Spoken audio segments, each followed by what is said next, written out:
Hi, everybody. In this recording, we're going to be looking at a reviewer's guide to qualitative rigor, one of the assigned readings for the evidence course. I want to call your attention to the fact that this is written for a public administration audience, but that the insights that they provide are relevant to education. The audience for this article, as the authors make clear, are people who consume qualitative research or want to be better positioned to understand qualitative research, not necessarily people who produce qualitative research, nor people who are studying qualitative methods. So with that in mind, it feels a little strange to talk about this as a reviewer's guide to qualitative rigor, because one of the first arguments that the authors make is that the qualitative-quantitative divide, the divide between using text and numbers for analyses, is not especially relevant. Rather, they ask us to think about inductive versus deductive inquiry, with deductive inquiry being research that begins by assuming some sort of a hypothesis about a wider population, taking a sample which is thought to represent the population, and then looking for evidence that results in the sample generalized to the wider population. And in contrast, inductive research, inductive inquiry, proceeds by studying a sample and treating the sample itself as the main focus of the research and trying to generate a description, a rich description of the sample, which advances our understanding of the broader phenomenon that's being studied. So these are two different approaches to generating knowledge, but as the authors point out, there's quite a bit in common between these methods as to what defines high quality research. So the first point is that in both inductive and deductive inquiry, the point of doing research is to advance theory. So even though inductive research focuses on a sample, the goal is to use the sample to help us to advance our theoretical understanding of the phenomenon of interest.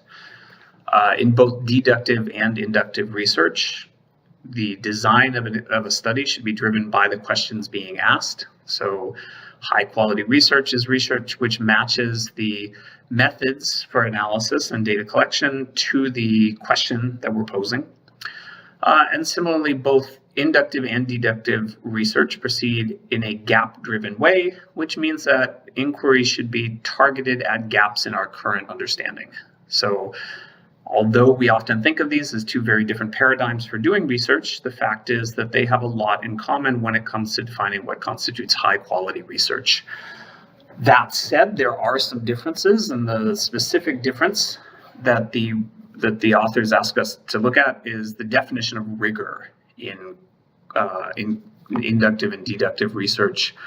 So the two different approaches have two different ideas of what constitutes rigorous research. And the first thing that the authors asked us to consider is our criteria which matter for rigor in deductive research, but not in inductive research. So specifically, deductive inquiry, the concept of generalizability is absolutely crucial. We take a sample not because we're especially interested in what's happening in the sample, but because we believe that the results from the sample will generalize to some wider population.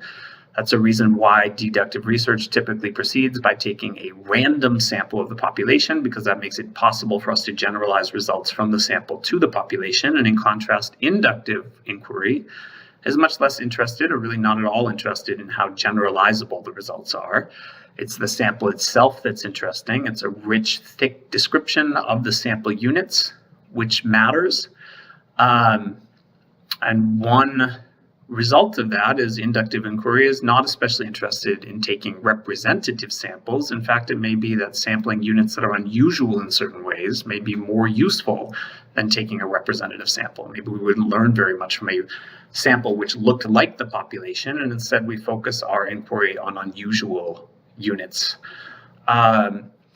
The second difference between these two approaches, the second different, something that matters for deductive inquiry but not inductive inquiry, is the replicability of an analysis. So in deductive inquiry, if two researchers are given the same data set and are asking the same question, they should come to the same conclusion. That's one of the key ideas behind deductive inquiry.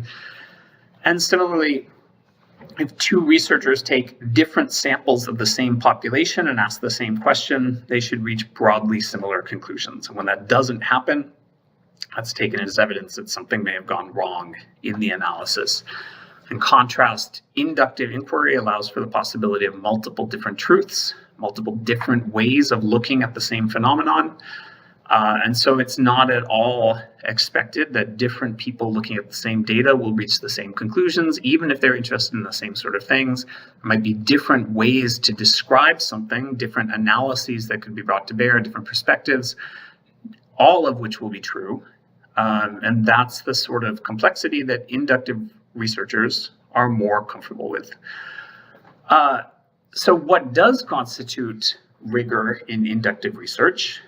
There's two sort of main questions that we need to ask ourselves. The first being, is it the case that the research design and the way it executed actually generates new insights into the phenomenon being studied? So is the research conducted in such a way that it allows us to draw new conclusions and advance our understanding?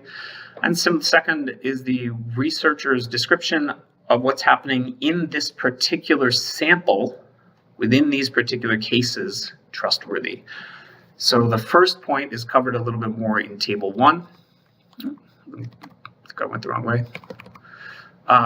So table 1 takes us through criteria of quality and rigor in inductive research and contrasts the things that might matter more in deductive research, but not in inductive.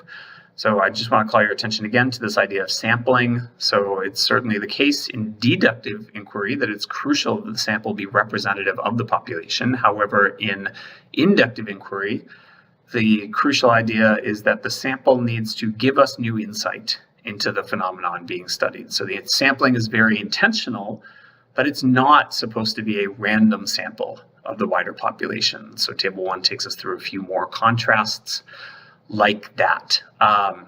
So we definitely want you to read the rest of the article, but that's sort of a summary of some of the key points from the perspective of this evidence class. We hope you better understand the nature of qualitative research at this point and a little bit more about what constitutes rigor in this field.